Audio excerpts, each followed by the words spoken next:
ನೋಡುವ ಧೈರ್ಯ ನನ್ನಲ್ಲಿ ಉಳಿದಿಲ್ಲವಷ್ಟೇ. ದಾಚಾಯಿ ನಡೆ ಹೋಗು. ಬೆನ್ನಿಗೆ ಕೈ ಹಾಕಿ ದಬ್ಬಿಯೇ ಬಿಟ್ಟಿದ್ದಾರೆ. ದೂರ ಕುಸಿದು ನಿಂತಿದ್ದೇನೆ. ಎದ್ದು ನಿಲ್ಲುವುದಕ್ಕೂ ನನ್ನನ್ನು ಆಧರಿಸುವುದಕ್ಕೂ ನನ್ನಲ್ಲಿ ಧೈರ್ಯ ಸಾಲದು. ನೋಡಿದ್ರೆ ಇದು ಯಥಾರ್ಥ. ಪರಮೇಶ್ವರ ಸ್ಥಾನವಾಗಿದ್ದಾನೆ. ಇನ್ನವರ ಮನಸ್ಸು ಕರಗದು. ವಿವೇಕಪೂರ್ಣವಾದ ಮಾತುಗಳನ್ನಾಡಿ ನನ್ನವರನ್ನು ಒಲಿಸಿಕೊಂಡು ಹೋಗ್ತೇನೆ ಅಂತ ಪ್ರಯತ್ನಿಸಿದರೆ ನಾನು ಕೈ ಸೋತೆ.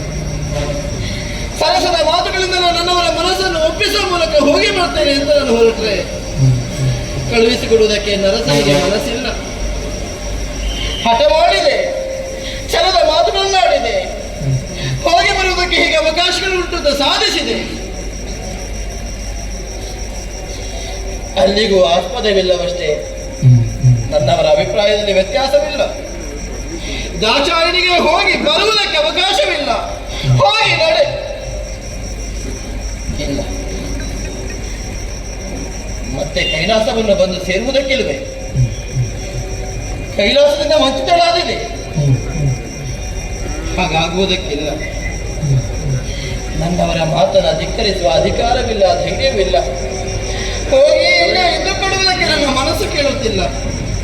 ಬಂದು ದರ್ಶನ ಯಾಗವನ್ನು ಕಾಣಬೇಕೆಂಬ ಹಂಬಲ, ಪಡೆದ ತಂದೆ ತಾಯಿಗಳನ್ನು ಮಾತನಾಡಿಸಬೇಕೆಂಬ ಆಶೆ, ಅಭಿಲಾಷೆ.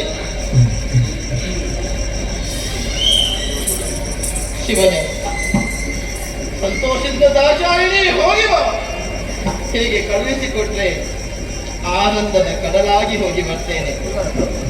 ನೀನು ಹೋಗುವುದು ಬೇಡ ಅಂತ ಮೌನಕ್ಕೆ ಜಾರಿದ್ರೆ ಶಿವನೇ, ಅಲಂಕಾರ ಶೂನ್ಯಳಾಗಿ ಈ ದಾಚಾಯಿಣಿ ನಡೆಯಬೇಕಷ್ಟೇ.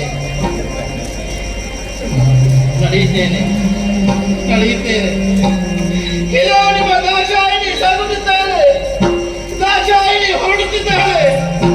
ದಾಚಾಯಿಣಿ ನಡೆಯುತ್ತಿದ್ದಾಳೆ. ಶಿವನೇ, ನಡೆಯುತ್ತಿದ್ದಾಳೆ.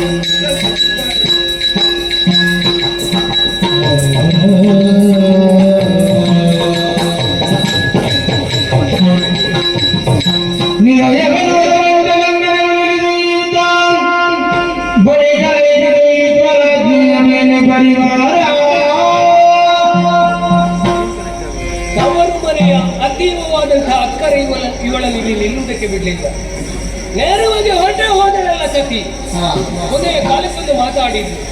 ನಿಮ್ಮಿಂದ ಅನುಗ್ರಹವನ್ನು ಹೊಂದಿಕೊಳ್ಳದೆ ನಾನು ಹೋದೆ ಅಂತಾದ್ರೆ ಶೃಂಗಾರ ಹೀನರಾಗಿ ಹೋಗ್ತೇನೆ ಅನ್ನುವ ಹಾಗೆ.